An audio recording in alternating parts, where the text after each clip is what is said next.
네, 저는 오늘 로마서 1장 13절에서부터 17절까지 말씀을 가지고 복음의 빛을 갚으라, 복음의 빛을 갚아라. 다 우리 빛인 자라는 거죠. 복음의 빛을 갚으시는 여러분 되시길 주님의 이름으로 축원합니다. 예수 그리스도가 바로 복음이시죠. 복음은 곧 영원한 영생이다, 이렇게 우리에게 말씀해 주고 계십니다.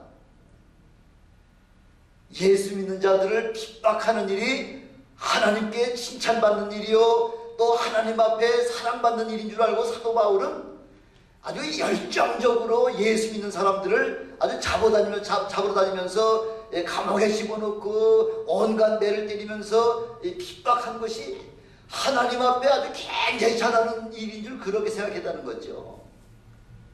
그러다가 어느 날 예수 그리스도가 바로 하나님이심을 체험하자마자 그 즉시 복음의 빛을 지게 되어서 그날부터 아주 열정적으로 예수 그리스도를 증거하는 복음 전도자가 됐다는 거죠.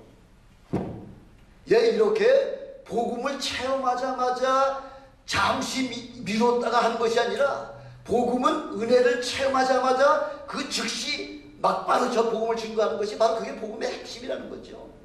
사도 바울은 복음을 다메섹에서 그가 예수님을 만나자마자 다메섹에서 눈이 뜨자마자 그 즉시 예수님의 복음을 증거하기 시작하다 보니까 유대인들로부터 잡아 죽이려고 이제 그렇게 사방 성문을 걸어잡고 할 때에 바구니를 타고서 성을 줄을 내달아서 그래서 간신히 탈출하는 그 사건을 우리에게 보여주시면서 이렇게 복음의 역사라고 하는 것은 은혜 받자마자 막바로 은혜를 남에게 증거하는 것이 바로 이 복음의 최고의 능력이라는 거죠. 이렇게 예수님을 체험하고 나면요, 사도 바울의 모든 사상이나 모든 생각이나 그 삶 전체가 완전하게 아주 복음에 붙잡힌 바가 되었다는 거죠. 복음에 붙잡힌 바가 돼가지고 우리 식으로 얘기할 것 같으면 아주 광신적으로 믿었다는 거예요. 광신적으로 예수님을 예수님을 믿어도 복음을 믿어도 이렇게 아주 광적으로 믿었다는 거죠. 그러니까 어떤 사람들은 그걸 비난하는 사람도 있죠. 예수를 믿어도 어떻게 광적으로 믿느냐? 예수를 믿어도 이렇게 광적으로 믿는 여러분이 되실 주님의 축원합니다. 그게 하나님이 하나님의 복음의 은혜가 체험이 되고 나면요, 그 말하지 않냐고 전하지 않냐고는 견디지 못하는 게 바로 이 복음의 격파적인 능력이라는 거죠. 그래서 사도 바울은 온통 삶 전체가, 몸 전체가 예수 그리스도만으로 아주 충만하게 채워졌다는 거죠. 그래서 살아도 주를 위해서, 죽어도 주를 위해서, 먹든지 마시든지 무엇을 하든지 오직 나는 주님만을 위해서 나의 생애를 다 바치겠다고 해서 그런 믿음의 고백을 통해서 일생 동안은 그 사람은, 사도 바울은 주님의 일만 하다가 결국은 그 주님의 사역 때문에 순교당하고 말았죠. 그런 분이 우리 교회에서도 한 사람이나 두 사람쯤만 나오면 세상이 변화되겠죠? 너무나게 변화가 됐죠. 저 사람 때문에 안 돼, 그거 아니에요. 나만 성령 충만하면요, 한 사람이 10,000명을 왜 못합니까? 20,000명을 왜 못하겠어요? 얼마든지 들어가면 복음의 역사는 나가게 돼 있는, 은혜는 베풀게 돼 있고요, 그 은혜 영동력이 나가게 돼 있는 것이 바로 그게 복음의 역사라는 거죠. 유대 사람들은요, 지금도 구원이 오직 유대인에게만 있다 하고 지금 생각을 하고 있잖아요. 그래서 이스라엘 사람은 그 인구 조사를 할 때 유대인들만 카운트하지 그 이방인 아랍권에 있는 사람들이 들어와 있는 사는 사람들은 하나도 카운트를 안 해요. 왜? 사람 취급을 안 하기 때문에. 근데 하나님은 하나님의 그 참 의도를 유대 사람들은 몰랐다는 거죠. 왜 그렇게 유대 사람들을 하나님이 선택된 백성으로 그렇게 축복을 해주셨냐면은 예수 그리스도가 이 땅에 오시는 통로로 우리 하나님께서 유대 백성을 사용하셨기 때문에, 그래서 예수님께서 이 땅에 오시는 통로가 되자마자 다른 것 막바로 모든 것을 그 은혜를 제해버린 것이 아니라 모든 축복은 주시되 단 한 가지, 유대인이 되었든 이방인이 되었든지 간에 예수 그리스도 말미암지 아니하고는 구원의 반열에 참여시키지 아니하는 것은 그것만은 한 가지만은 우리 하나님께서 막으셨다는 거죠.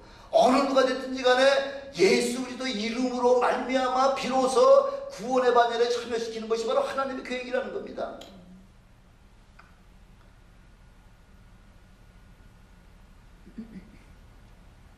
그래서 복음은 유대인뿐만 아니라 헬라인이나 야만인이나 지혜 있는 자나 어리석은 자들 모두에게 주시는 하나님의 은혜요 생명이요 바로 능력이라고 1장 14절에 그렇게 말씀하고 있죠. 어떤 방법으로다가 예수를 만났느냐 이거는 전혀 중요하지 않아요. 사도 바울과 같이 지금 예수 믿는 자들을 핍박하다가 어느 날 예수님을 만났다든지 아니면은 전쟁 때문에 부모를 다 잃어버리고 고아의 상태에서 그렇게 하나님을 만난 그런 경우도 있을 거고요. 아니면 병들어서 그 병을 마지막 이 온갖 병원을 다 돌아다녀봐도 낫지 못하다가 마지막으로 예수라고 하는 사람에게 한번 예수라고 하는 자에게 한번 우리가 나의 병을 한번 간구해보자고 하는 그 병 때문에 예수 믿는 사람들이 있고요. 어떤 사람은 재산을 다 파산을 해서 그런 것 때문에 예수 믿는 사람이 있고요. 어떤 사람은 남의 전도로 말미암아 구원받은 사람이 있고요. 하여튼 어떤 방법이든지 간에 어떻게 예수를 믿었든지 어떤 그 방법이라고 하는 건 전혀 중요하지 않다는 거죠. 다 구원의 반열에 참여한 바로 그 사실이 중요하다는 것입니다.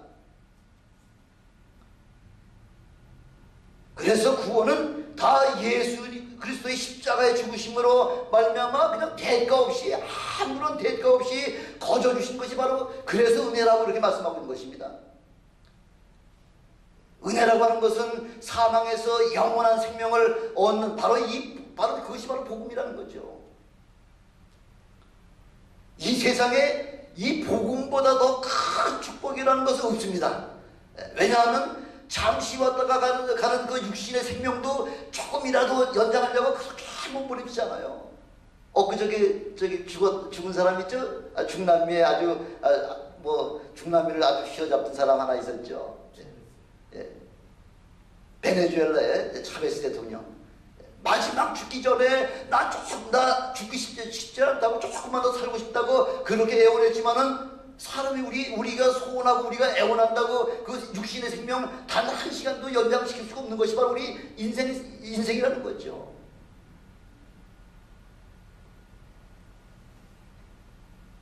세상을 변화시키는 거는요, 많은 다수에 의해 가지고 세상이 변화되는 거 아니에요. 그 로마 제국이 전 세계를 다 휘둘고 무력을 다 휘두르고 전 세계를 다 통치하던 그 로마 제국도요, 그 불과 소수의 몇 명의 그 크리스찬들에 의해 가지고서 그 로마 제국이 기독교를 국교로다가 그렇게 만드는 일에 그 엄청난 역할을 했다는 거죠. 완전히 아주 왕실 전체를 그렇게 믿음으로 변화시킨 바로 역사는 바로 소수의 크리스찬들 때문에 그렇게 세상이 변화가 되고 그 로마를 통해서 온 세상에 복음이 전파되지 않았습니까?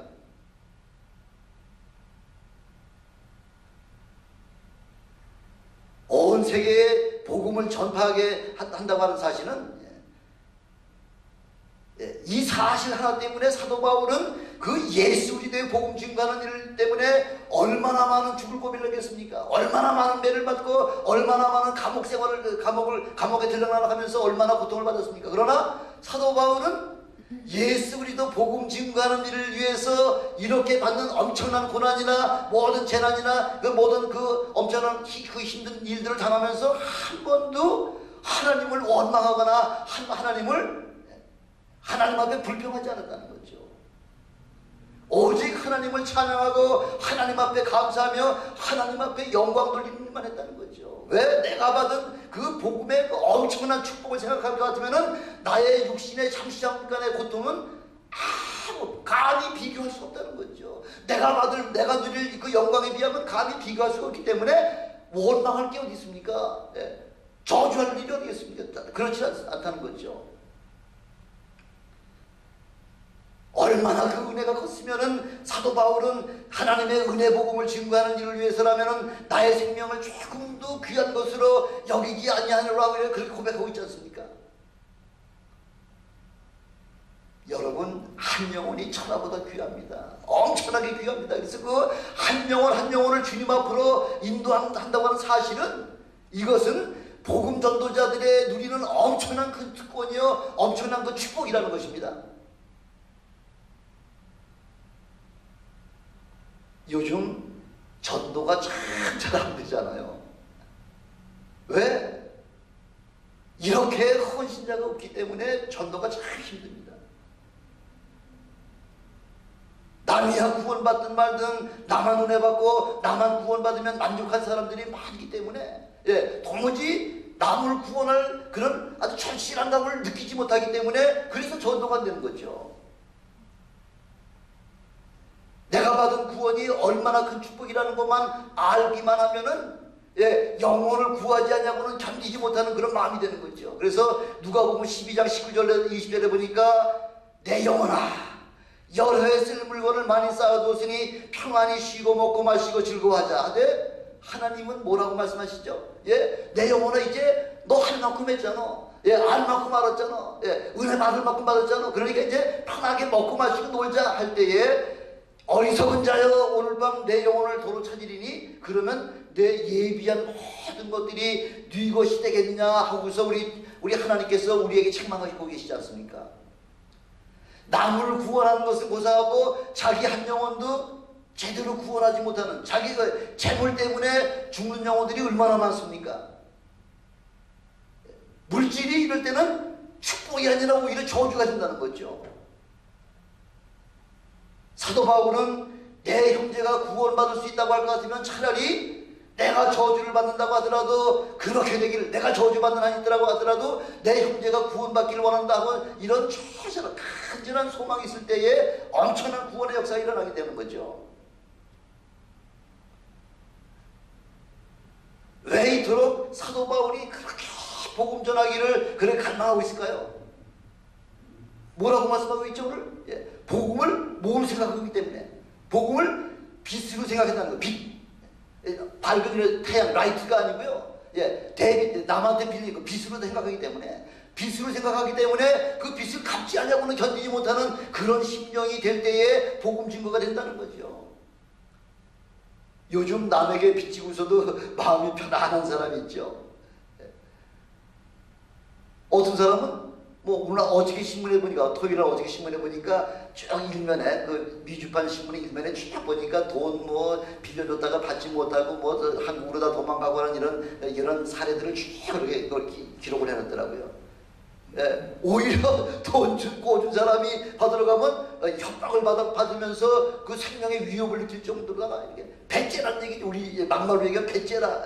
나 갚을 거 없다 하고서 이렇게 막 그냥 담대하게 이야기하는 그런 마음을 가지고 있으니까, 얼마 전에 한국에서도 일생 동안 벌어가지고서 그걸 제2금융권에다가 다 저축을 해놨는데, 그 위에 사람들이 그 돈을 다 이래 빼먹고 저리 빼먹고 해가지고서 막 껍질만 입고 난맥이 다 빼먹고 나가지고서 그 사람들이 막 몰려들고 호곡하는 그런 소리들을 우리가 TV를 통해서 우리가 보지 않았습니까? 예수님께서는 우리에게 사랑의 빛 외에는 아무것도 그런 물질적인 빛을 지지 말라 하고서 그렇게 우리에게 명하고 계시지 않습니까? 그래서 우리는, 여기에 계신 분들은 한 사람도 아마 예외 없이 다 복음의 빚진 자들입니다. 복음의 빚진 자들이요. 예외가 없습니다. 어느 누구에겐가는 반드시 어떤 방법이든지 복음의 말씀을 듣고 전도를 통해서 여기까지 오시게 된 거죠.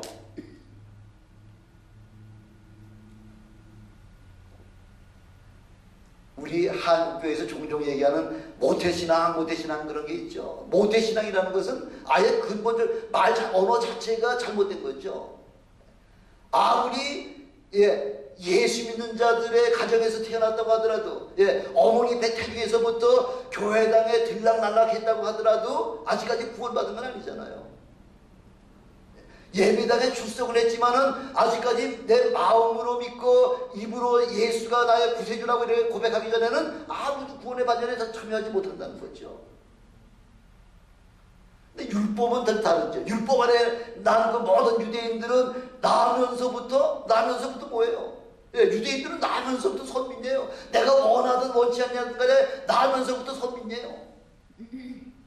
그러나 예수님이 이 땅에 오신 이후부터는 유대인이 됐든 기독교의 가정에서 태어났든 간에 누구든지 다 입으로 예수 그리스도가 나의 죄의 문제를 위해서 그분이 십자가에 피 흘려 돌아가시고 하나님께서는 사흘 만에 부활하셨다고 하는 그 사실을 마음으로 믿고 입으로 시인하는지 아니하면은 그 누구도 구원의 발을 참여할 수 없다는 것이 바로 그것이 복음이라는 거죠. 바로 복음의 특성은 그렇게 고백한 자들에게 우리에게 생명을 줄 뿐만 아니라 또한 우리에게 능력까지 우리에게 베풀어 준다는 거죠. 로마서 1장 14절에도 보니까 헬라인이나 야만인이나 지혜 있는 자나 어리석은 자에게 다 내가 빚진 자라, 이렇게 여러분 그런 빚진 자의 심령으로 고백하신 여러분 되시길 주님으로 축원합니다. 그래서 로마서 1장 11절에도 보니까 내가 너희 보기 원함은 무슨 신령한 은사를 나눠주어 너희를 더 견고하게 하려 함이라. 바로 이 복음이라고 하는 것은, 복음의 빛이라고 하는 것은요, 믿지 아니하는 사람들에게 복음을 증거하는 것뿐만 아니라 이미 믿는 사람이라고 하더라도 더 신령한 것을 나누어줘서 더 견고한 신앙으로다가 만들려고 하는 것이 바로 그게 복음의 빛인 자의 바로 사명이라는 거죠. 사도 바울이 로마를 가고자 그렇게 했던 것은 내가 너희에게 어떤 신령한 은사를 좀 나누어주고 싶어가지고 그렇게 하려고 했었지만은 지금까지 가는 길이 막혔다고 그렇게 지금 말씀하고 있지 않습니까? 뭐 사도 바울만 아니면 목사와 선교사들만 모든 족속에게 빚진 자입니까? 아니에요. 여기 앉아 계신 모든 분들이 다 주님 앞에, 하나님 앞에 복음의 빚진 자라고 하는 것이죠. 세상의 빚도 갚지 않냐면은 수표를 발행하고서 수표집을 그걸 해결을 못하 디파짓을 안 시킬 것 같으면은 막바로 그 감옥에 들어가지 않습니까? 세상 빚도 안 갚으면 감옥인데 복음의 빚을 갚지 아니할 것 같으면은, 복음의 빚 갚지 않을 것 같으면 어떻게 하겠다는 거예요? 하나님께서 심판하시겠다는 거죠. 그래서 고린도전서 9장 16절에 보니까 내가 복음을 전할지라도 자랑할 것이 없으면 부득불하리라. 부득불이라는 얘기가 뭐예요? 안 하면 안 된다는 거예요. 반드시 해야 된다는 거죠. 내가 자랑할 것이 하나도 없다는 거죠. 복음을 내가 전할지라도 내가 지금 영혼들을 1000명을 전도하고 2000명을 전도하고 10,000명을 전도했다고 해서 결코 자랑할 것이 못 된다는 거죠. 부득불해야 되는 거죠. 안 하면 내게 화가 있기 때문에.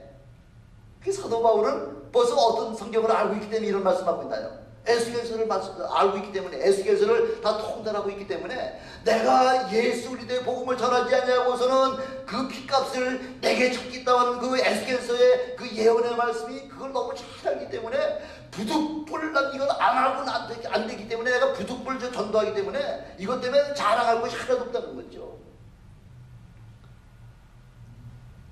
사도행전 18장 9절에 보니까 두려워하지 말라, 잠잠하지 말라, 반드시 말하라는 거죠. 디모데후서 4장 2절에 보니까 때를 얻든지 못 얻든지 말씀을 전파하라. 때와 장소 가리지 말고 담대히 예수 그리스도 믿어야 살아, 안 믿으면 죽어 하고서 이렇게 담대하게 그렇게 선포하라는 거죠. 그것이 바로 복음의 빛을 갚는 길이라고 그걸 우리에게 말씀해주고 있습니다. 복음의 빛을 갚는 길은 두 번째 어떤 거냐면 갈라디아 6장 4절에 보니까 십자가만을 자랑하라. 다른 거 자랑하지 말고 십자가를 자랑하는 것이 바로 복음의 빛을 갚는, 일부라도 갚는 바로 그 길이 된다고 말씀하고 있습니다. 어떤 사람들은 한국에 어떤 사람들이 대부분 할머니 할아버지를 모임 만나기만 하면은 시간 나고 기회만 되면 아들 딸 손주 자랑하려고 정신없다 그러잖아요. 그래서 오히려 자랑하려면 우스갯소리에다가 20불 내놓고서 자랑하라고 할 정도로다가, 왜? 내 아들 딸 손주들이 잘 되는 거 보면은 나가 자랑하지 않냐고 견디지 못하는 게 바로 우리 사람들의 심정인데요. 자랑거리 할 것 같으면은 사도 바울만큼 자랑할 것이 많은 사람 어디 있겠어요? 사도 바울. 사도 바울이야 뭐 유대에서 제일 최고하고 가말리엘 문화생 중에서도 아주 가장 앞선 자라잖아요. 가장 앞선 자라는 얘기 1등 했다는 얘기 아니에요. 가문 하면은 유대의 가문 하면 뭐밖에 없으니까 유다 지파하고 베냐민 지파. 베냐민 지파에서 사울 왕이 나오고요. 유다 지파에서 다윗 왕이 나왔잖아요. 나 바로 바로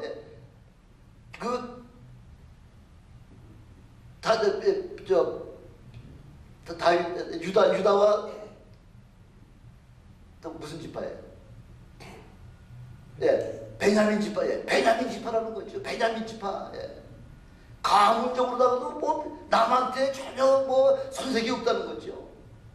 정치적으로는 어떻습니까? 공회원 중에 한 사람이잖아요. 종교적으로 어떻습니까? 뭐 바리새인 중에 바리새인이라고 할 정도로 다 이렇게 모든 면에서 모든 면에서 한 가지도 부족한 것이 없이 이렇게 완벽한 사람이지만은 그러나 나는 내게 준 그 모든 것들을 난 자랑할 거 아무것도 예수 그리스도의 십자가 외에는 결코 자랑할 것이 없다 하고 이렇게 함대하게 선언하고 있지 않습니까? 그러니까 로마서 1장 16절에 내가 복음을 부끄러워하지 아니하노니 복음은 바로 복음의 핵심이 바로 십자가라는 거죠. 복음이 전혀 부끄러울 게 없다는 거죠. 예수님의 십자가를 질 당시에 십자가는 수치와 저주의 상징이었지만은 그러나 예수님의 십자가만은 바로 축복의 상징이라는 거죠.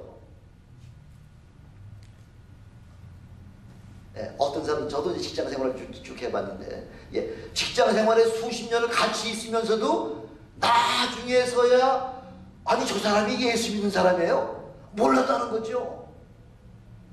그 사람은 복음이 부끄러웠기 때문에 나 예수 믿는 사람이라고 얘기를 안 했든지 아니면은 말씀대로 살지 못하기 때문에 나 예수 믿는 사람이라고 감히 얘기를 못하게 해가지고서 그냥 몰래 안 믿는 사람같이 행동하고 안 믿는 사람같이 살다가 나중에 알고 보니까 그 사람도 예수 믿는 사람이라고 그게 깜짝 놀랐다는 거죠.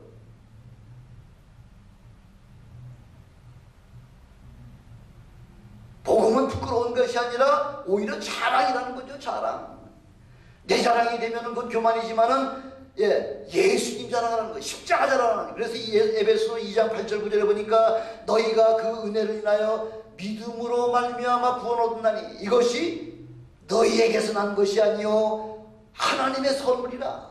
행위에서 어떤 우리의 행위를 통해서 난 것이 아니라 이는 누구든지 자랑하지 못하게 하시려고 우리 하나님께서 그냥 선물로 그냥 주셨다는 거죠. 구원을 그냥 주셨다는 거죠. 믿기만 하면 다 그냥 주셨다는 거죠. 그러니까 선물이 아무도 자랑하지 못하도록 그렇게 십자가 외에는 아무도 자랑하지 못하도록 그렇게 우리에게 주셨다는 것이죠. 이렇게 십자가의 공로 때문에 얻은 구원을 마치 자기의 노력이나 자기의 헌신으로다가 그 복음 구원을 갖다가 쟁취한 것 같이 착각하는 사람들이 있지 않습니까? 그거 안 된다는 거죠. 복음은 참 엄청난 능력이 있습니다. 복음에는요. 왜? 복음이 살인자나 이 강도들에게 복음이 들어가게 되면요. 그 살인자나 그 강도가 회개하고 주님 앞으로 돌아오는 역사가 나타나잖아요. 병자가 예수 그리스도를 영접하게 되면 그 병에서 회복되는 역사가 나타나죠. 사람들과의 그 관계가 악화됐던 그 관계들이 예수 그리스도 복음 때문에 회복되는 역사가 나타나고요. 슬픔이 변하여 기쁨이 되고요. 저주가 변해서 축복으로다가 변화되는 것이 바로 이 복음의 역사라는 거죠. 그래서 그것만 자랑하는 거죠. 그 자랑하는 걸 우리 다른 말로다가 간증이라고 얘기했죠.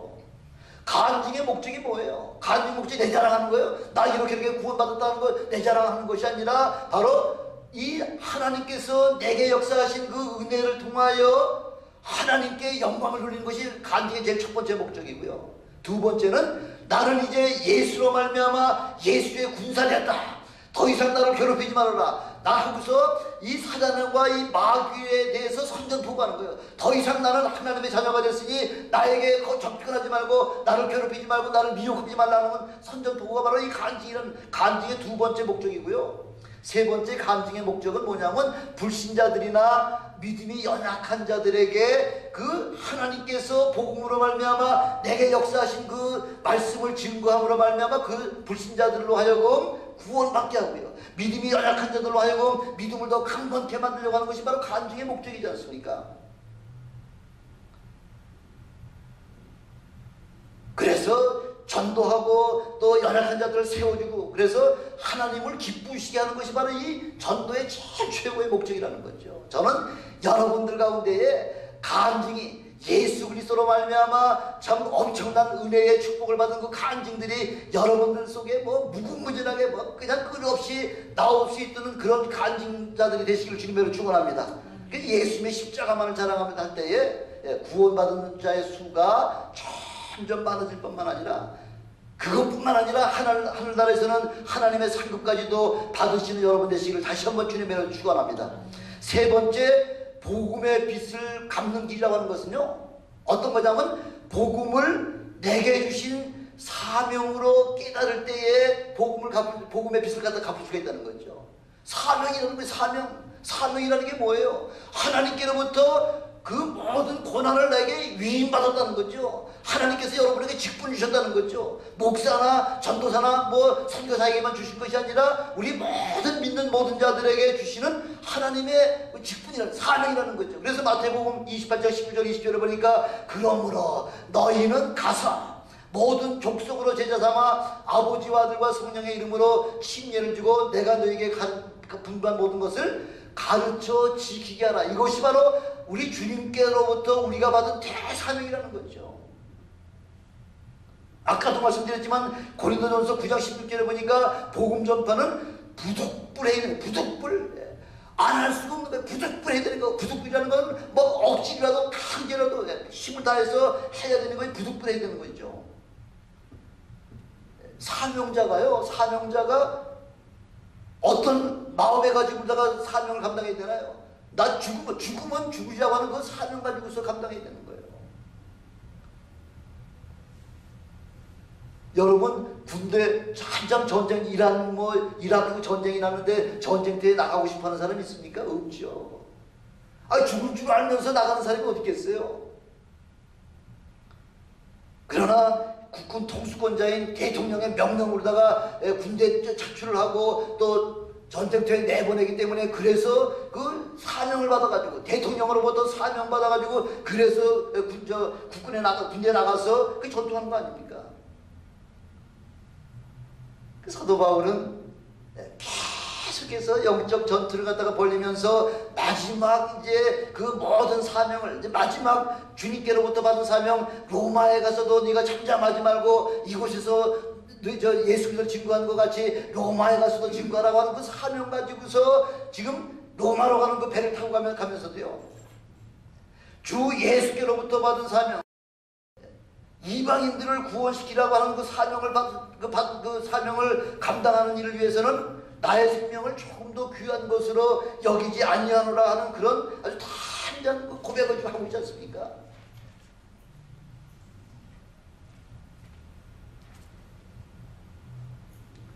우리에게 이렇게 모든 자들에게 사명을 베풀어 주셨습니다.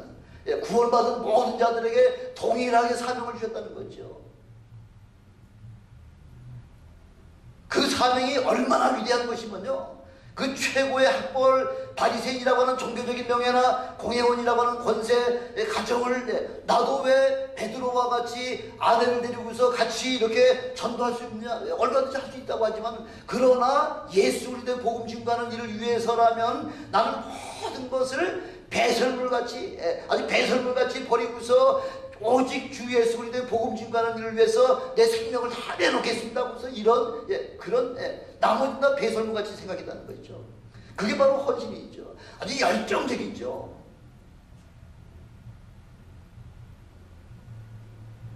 아까도 말씀드렸지만 전도하지 않냐면은 핏값을 우리에게 찾겠다고 지금 하나님께서 우리에게 그렇게 명령하고 계시지 않습니까? 해도 되고 안 해도 되는 것이 아니라 반드시 해야만 되는 것이 바로 사명이라는 거죠. 여러분 복음을 여러 번 내게 지워진 빚으로 생각하라는 거죠. 그래야지 빚을 갚으려고 애쓰는 거죠. 빚 갚으려고 안 하던 일도 찾아가면서 하고 뭐 이것저것 돈 되는 일 하면 열심히 해가지고서 한 푼이라도 내게 빚을 준 사람에게 빚을 갚으려고 하는 것이 그런 사명의 빚진 자의 심령이 있어야지만 그런 심령이 있는 자에게만 복음이 증거가 될 수가 있다는 거죠. 예수 그리스도의 복음을 마음껏 자랑하는 거죠.